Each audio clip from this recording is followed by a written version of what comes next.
Hi, my name is James Wade and I work at the Maxwell Center here in Wayne County. And today we're going to read the book, How I Became a Pirate by Melinda Long with illustrations by David Shannon. Pirates have green teeth, when they have any teeth at all. I know about pirates because one day when I was at the beach building a sandcastle and minding my own business, a pirate ship sailed into view. I knew what it was because its flag had a skull and crossbones on it, and because I could hear the pirates singing, "Hey ho, blow the man down."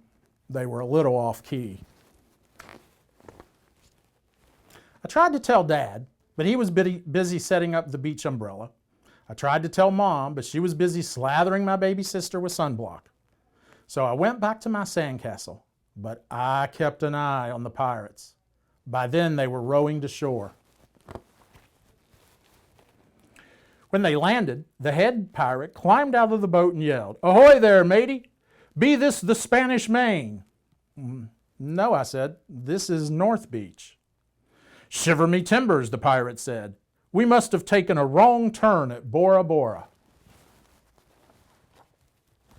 He walked around my sandcastle, he looked at the moat, and then yelled back to his crew, "He's a digger, he is, and a good one to boot."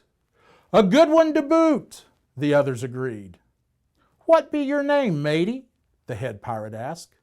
"Jeremy Jacob, sir," I told him. "Well, Jeremy Jacob," he said, "you're looking at Braidbeard and his crew. We've been needing a digger like yourself. We've a chest of treasure to bury." "Hey, treasure!" the others shouted. "You're coming with us," Braidbeard told me. I didn't think Mom and Dad would mind as long as I got back in time for soccer practice the next day. That's how I became a pirate.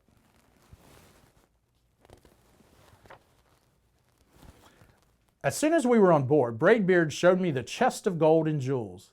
"Gotta find a safe place for this here treasure. It's high time we were off," he announced. "We're off!" we all shouted. And then we set sail. There was plenty to do on board. The pirates taught me to sing sea chanties, the louder the better, and to say real pirate stuff like landlubber and scurvy dog. By dinner time, I could speak pirate perfectly. I also learned pirate manners. Braidbeard pounded his fist on the table and yelled, "Down the hatch, laddies!" "Down the hatch!" we all shouted. Braidbeard gulped his food and said, "Hand over the meat!" "The meat!" we all roared. Nobody told us to finish our spinach. There wasn't any. And to chew up our carrots, they weren't even allowed on board. We talked with our mouths full, and nobody said please or thank you. After dinner, I tried to teach the pirates to play soccer. Braidbeard kicked the ball and yelled, "Arg, soccer! Arg, soccer!" the crew yelled. Then everybody dove for the ball at once and it rolled right off the deck. "After it, me hearties," Braidbeard commanded. "After it," we all whispered. We fought over who would go get the ball, but it didn't matter anyway because a shark came along and swallowed it in one gulp. So much for soccer. By now, it was past my bedtime, but nobody tells pirates to go to bed, to take a bath, or to brush their teeth. Maybe that's why their teeth are green.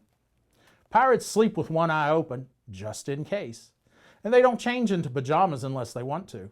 Pirates don't do anything they don't want to, except for maybe swabbing the decks. I wanted to be a pirate forever. But then I found out what else they don't do.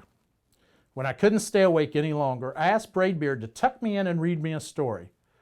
"Tuck you in," he bellowed. "Pirates don't tuck. No tucking," the crew cried. And the only thing they had to read was a map. "Don't you have any books?" I asked. Braidbeard looked confused. "Books?" I didn't even bother to ask about a goodnight kiss.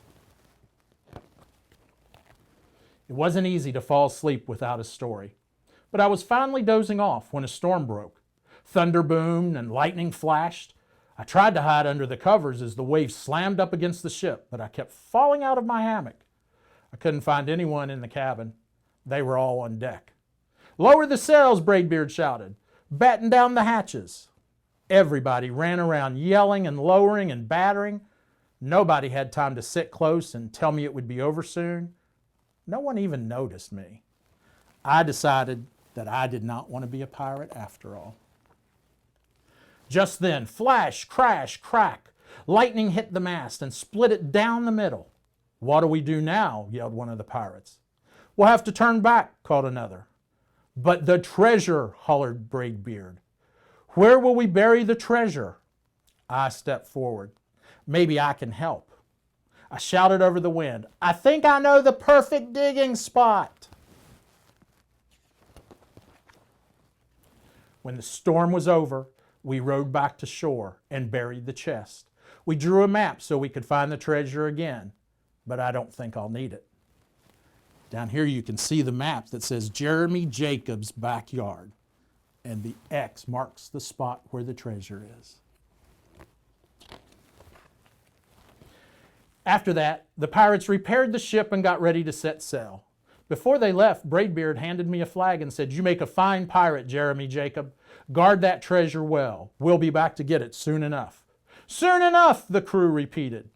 And if you ever need us, Braidbeard added, just run the Jolly Roger up the yonder pole. Up yonder pole, the others shouted. And maybe I will, but not today. I have soccer practice today. And that was How I Became a Pirate by Melinda Long.